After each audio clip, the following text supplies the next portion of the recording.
unforgettable moment for everyone, especially for Bill Greer, who I interviewed in 1983. I was in the front seat. I was driving him when he was shot. That's right. He was the Secret Service agent behind the wheel. The first shot he thought was a backfire. The second? And I looked over my shoulder like this, and I saw the blood running down Governor Connolly's white shirt. And then I knew it was trouble. The fatal shot rang out just as he hit the gas. Minutes later, he was in the operating room as doctors tried to save Kennedy, but nothing could be done. I got real shook up about it. He stayed in the Secret Service just a couple more years before retiring to Waynesville. Nightmares of Dallas to blame. I think that's what gave me ulcers. He died 2 years after this interview. We still have the old tapes, the old films of what happened in Dallas. But anyway... The president's friend, Dave Powers, now director of the Kennedy Library in Boston, remembers talking to a grief-stricken Bill Greer, the Secret Service agent who drove Kennedy's car. What if they'd sped out of Dealey Plaza after the first shots, but before the fatal one? I found it always, and so did he, you know, but Bill, all those agents were very close to us, and that they felt so bad. If the driver of the president's car had stepped on the gas after the first two shots, yes, that president would be alive today, and he'd be 71 years old, and he'd be the director here. Jumped to the Dealey Plaza. I was on the White House Express bus. I remember, matter of fact, I've had nightmares about it, of the sunlight on Kennedy and the explosion, the car almost coming to a stop, almost to a dead stop, and then accelerating at tremendous speed. So I knew. I really believe that someone else mentioned was the car had, after that first shot, had come practically to a stop. And later on, in looking back, when I said I could not believe how well-trained Secret Service people reacted so slowly. I would have expected that from ordinary human beings, but I expected that they would have reacted much quicker. Because I've always felt in my mind that I knew the first shot missed. I had never wavered on that, and I see now that there's getting a lot of support. But I said that from day one that the first shot missed. I've never changed my mind on that. I felt the second shot was not a mortal blow. So I felt that had there been proper reaction time, that the man might still be alive today. Did you drive the president in the other motorcase the day before? Yes, I did. Always that time. On the whole trip, yes. The whole trip, you did. Yeah. And Mr. Kellerman was your partner? Yes, he was the agent in charge on that assignment. I see.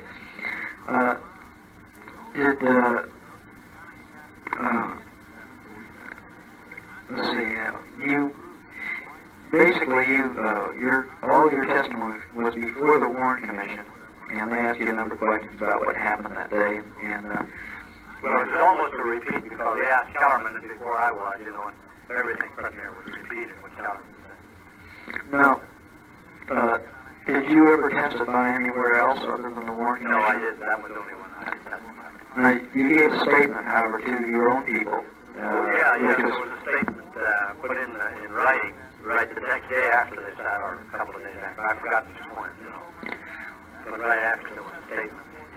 Now, also, there was a printed report that a couple of FBI agents had interviewed you also.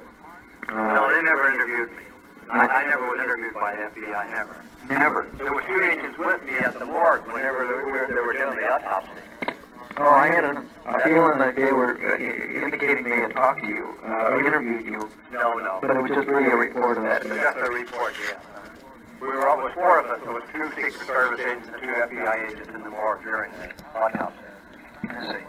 Well, back to the events of that day. Did you recall? You told the commission that you really heard one shot. Well, I said I didn't know at first whether it was a shot or not. I thought it might be a policeman's motorcycle, but that's what I said. But then I said, when I looked over my shoulder and I saw the blood on the governor's shirt, you know, on his white shirt, then I knew it was bad for something else. Then I had an idea it was trouble. Well, how many times did you have a chance to glance back? Just the one time. That was after the governor was hit. I see. And did you see the president get hit? No, I didn't really see the president at all. See, I was, I'm actually looking in front of you. I have a car in front of me. You can't turn around very much. Do you recall approximately how fast you were coming down? No, that statement's in the warrant report. It states something like 12. All of that's in the report. Yeah, I think they said, I forgot now, like 10 to 12 miles an hour. I think that's what the report stated on that. Well, now, you told the Warren Commission that you thought, as far as you were concerned, that you were looking up at the overpass and you didn't see any people up on the overpass at the time. That's right. And probably later you found out there were some. No, there was a guard up there. I understand, there was a guard up there. All railroads are always guarded when the president, railroads or things, all overpasses are always guarded. Yes, there were 2 officers up there, but there were a number of their employees up there as well. I forgot. Well, you couldn't be expected to remember every event for the last, 7 years. Well, even then, I mean, I don't think you Yeah, know. that's true. Those things just slip your mind. But as far as you didn't remember seeing anything up on the overpass. No. I had a chance to review the film by Mr. Zapruder, and of course that shows the events of that day. Did you ever have a chance to see that film yourself? Yes, I did, yeah. Did that, as you looked at it, did that seem like that was what happened that day as far as you were concerned? Well, like I say, my memory now, this is 7 years ago. I forgot just what I really did see, what my comment would have been on the day, and I really wouldn't want to comment. Yeah, but at the time it struck you as being approximately what you remembered at the time. It was a legitimate film, so it had to be, you know. So Yeah. It was proven legitimate, so no doubt it was right. The film actually shows you looking backwards at the time of the Well, I forgot what it is. yeah, well, about that time. But I imagine that. Did you remember seeing yourself on the film, looking back at the No, president? well, right now I can't remember even what I did see, you know. Yeah. You mentioned that the motorcade made a number of stops Prior to that. prior to that. Yes, well, the president was, that was one of the weaknesses. He'd always stop sometimes to shake hands. Several times. And he stopped several times in the Well, I just forgot now. Yeah, but- And many times coming in from the airport, I knew we did make some stops. Was there a driver training program at the time? Did you ever have other agents that you were training in this regard of driving the president, working the motorcade, and so forth? Well, all agents are trained how to operate on and off of the cars, the security cars. They're all trained. That's part of their training. They have that training. That's compulsory training of the Secret Service. Did you ever have to get out of the car or open the door during the motorcades? That day? Yeah. In other words, as the president would stop, what would be your normal procedure? Well, no, not in a parade. I wouldn't have to. You know, not like unless somebody was going to get out. And he didn't get out of the car in that parade. He didn't get out now. He just stayed in the car and shook hands with people. I believe he got out. I don't remember. So you would not have had any... No, I wouldn't. It would be on the other side of the car, and the agent charged me. You wouldn't be getting out of the car or opening the door or getting there. Not in a place like that. Not in the parade.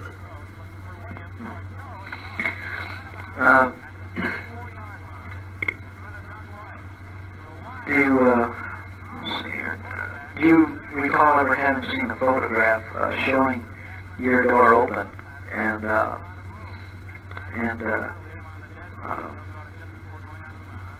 partially open when the car was stopped on Main Street? No. You remember ever seeing a photograph that looked No, like I that? don't believe I never did see a photograph. Yeah. Let me discuss some of the kinds of things that I had a chance to talk to a number of people who were right there, and of course, give you some idea of some of the things they talked about. Some of the people, this may seem hard to understand and believe, but mentioned that the car came to a stop at one point, coming down Elm Street. The car came to a stop for a few seconds on Elm Street. Would that be, to your memory, possible? Wait, where the assassination occurred? Yes. No, never. We never stopped at all. The car never did stop. There was no need to stop there. Yeah, I would think so, but numerous witnesses said There this. was very few people there, so there wouldn't be no reason. Is it possible then that the shock would have made them think that something was stopped when it didn't? I don't know. I can't I haven't understand. either. I haven't any idea because you're not going to stop it. You're doing 10 or 12 miles an hour. If you stopped it, it would seem very abrupt. Other people have stated that to me that they felt that perhaps one or more shots had come from the general vicinity of the car itself. Is that possible? Right.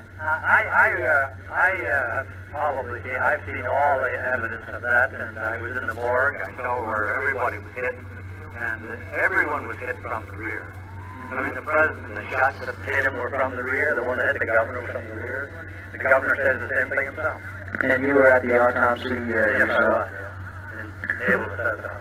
Do you remember who conducted or who was in charge of the autopsy? No, it's all in the Warren report. All the doctors' names are in the Warren report. Was Mr. Kinney in charge of that? I really don't know. Yeah, that, of course, that was There one. were so many officers, doctors in there that I didn't know what to do. See, it was fairly, I imagine it was good security concerning the autopsy itself. Is that Oh, correct? yeah, sir. No one was allowed in, only authorized people. Do you remember when you found out that they had discovered an important piece of evidence, a bullet that was nearly, that was still intact, that one had been discovered and brought to Washington, D.C.? Do you remember when you found that out? Yes, and during the autopsy. And someone came in and said that they had found this bullet that was nearly whole, and that's when you found out. Did you bring the information in, or did someone else bring it in? Oh, no, I didn't bring it in. I guess someone that we either got it through a phone call or something, some other reason, some other part. Because I learned about it during the autopsy. According to the Warren Commission, this is, of course, what led some of the people there to believe that the back wound didn't exit, that it just went part way and stopped because the bullet was in such good condition. Yeah, I felt that way too. That's only my theory, but I'm not a doctor. Right, but evidently this was the first idea that came to the people there that maybe this bullet had gone through. Yeah, that's right. That was the first idea that came to the doctors whenever they looked at where the wound in the back of the shoulder. They found this bullet that was nearly whole, and that's when you found out. Did you bring the information in, or did someone else bring it in? Oh, no, I didn't bring it in. I guess someone that we either got it through a phone call or something, some other reason, some other part. Because I learned about it during the autopsy. According to the Warren Commission, this is, of course, what led some of the people there to believe that the back wound didn't exit, that it just went part way and stopped because the bullet was in such good condition. Yeah, I felt that way too. That's only my theory, but I'm not a doctor. Right, but evidently this was the first idea that came to the people there that maybe this bullet had gone through. Yeah, that's right. That was the first idea that came to the doctors whenever they looked at where the wound in the back of the shoulder. Did you didn't know that I'm trying to think of the agent's name who brought that back from Washington. Who brought the bullet back? Oh, no, I didn't know who brought it back. Mr. Johnson? No, I didn't know who brought it back. I have no idea. I still wasn't never told who brought that back. I see.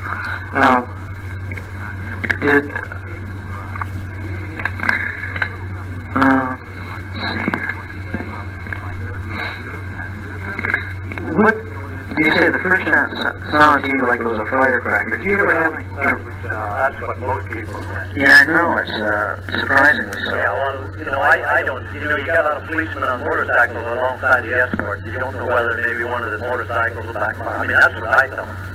That's what I made my statement that way.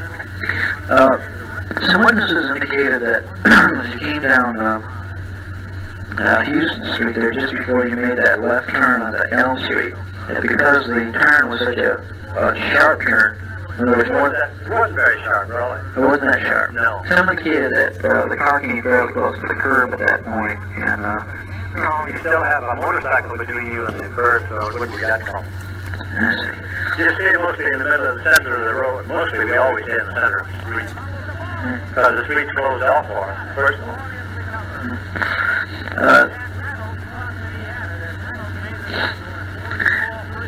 Did you actually, I understand you were in charge of the president's clothing. You were actually keeping track of it. I was in the operating room at Parkland, and whenever they put him in the coffin and everything, and the nurse put all his belongings into a shopping bag, and I carried them all back to Washington.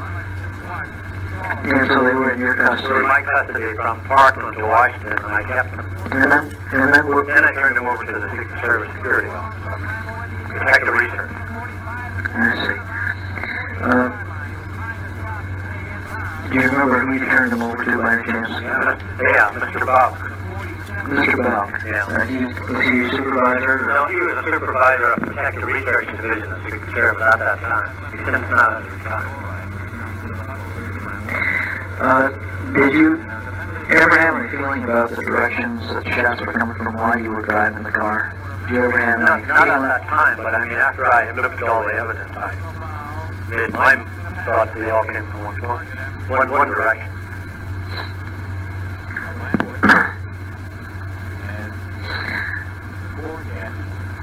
Anything else? I'm getting ready to leave out. I'm sorry to say that to you. Yes, well, I'm leaving in a couple of minutes. Yeah. I'll get dressed. Is there any possibility that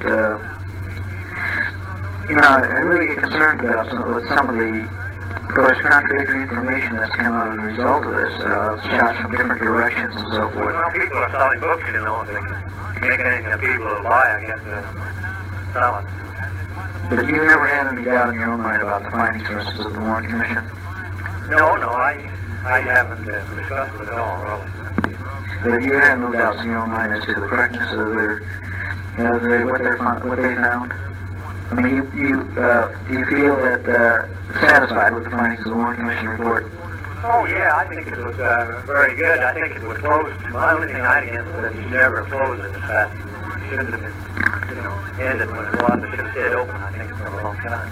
To get more information? Well, I didn't ever know that maybe, who knows, it might have been a conspiracy in some other part of the country. That's the only reason I say that. I think their evidence they got for what happened at the time was very good. You never know what might have originated the whole thing. That's what I think. But that's only my thoughts, not anybody else's. Now, I know that you're ready to go, and I'm going to close this in just a minute here, because I don't want to keep you any longer, but some of the pictures that I've seen of the motorcade and of the people in the car, I tried to identify you from your picture, and I do have some of you, and I haven't been able to identify you in the car. Have you seen any pictures of the motorcade? Seen whether that person looks like you, or? Well, Life magazine had some pictures of you, so they were the same as that were taken by that party that took them with that phone, They were Life magazine had the same phone, same pictures. Did you see those? Yes, I have, but I haven't. I imagine there were a lot of them. Well, I don't want to keep you much longer, sir, and I just want to thank you very much for taking the time to talk to me about this. And thank you, sir. Okay. Bye. Memories of 1963 come back to life for so many Americans today. The assassination of President John F. Kennedy shocked and some think changed the world. News 13's John Lee gives us a local tie to that tragedy. Did a little research on just who this character was. At the place where those who pass rest in peace. One grave at Green Hill Cemetery in Waynesville is a reminder of America's turmoil, where folks like Steve Fogg find it fascinating that we have a little bit of the JFK assassination story right here in our backyard. William Greer was a World War II veteran, eventually working with the Secret Service. Driving JFK in Dallas 50 years ago. A life journey that merged with a devastating death. President Kennedy died at 1 p.m. Central Standard Time. Greer retired and eventually moved to Waynesville. Glenn Stewart says he heard stories of Greer playing golf at the country club.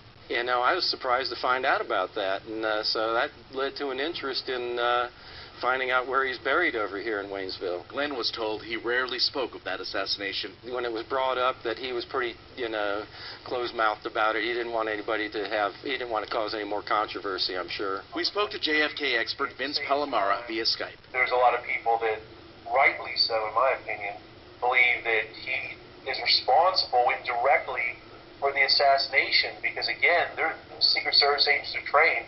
If he hits the gas and obeys an order of the agent in charge who was sitting next to him, history would have been different. The author of Survivor's Guilt interviewed Greer's son about his late father, concluding that the Secret Service agent was tormented for years. He had a lot of guilt about what happened in Dallas because whether or not you believe Oswald acted alone or not, if his dad would have hit the gas, President Kennedy would be alive today. Greer died of cancer in 1985, but speculation and conspiracy theories live on. There's been a lot of controversy, and there's even some theory that he was involved in the killing. Theories that Palomara says bothered the family. His son was pretty forthcoming about his dad.